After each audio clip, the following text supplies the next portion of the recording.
it's winter, it rains, so a lot of the times the water that hits the pavements, it goes on your clothes. Cars drive by, they might splash water onto your clothing.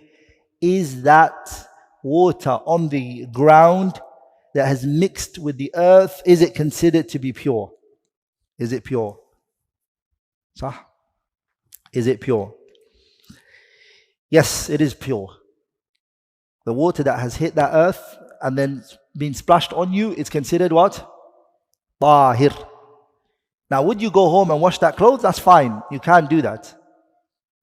But is it considered tahir? Can you go and pray salah with it? Yes, you can. You're allowed to. And Shaykh al-Islam ibn Taymiyyah, from the first volume of his 𝗪𝗲𝗄 الفتاوى, page 28 to 30, 2 pages, he talks about this mas'ala of the water of the earth going on you, that is considered to be what? Pure.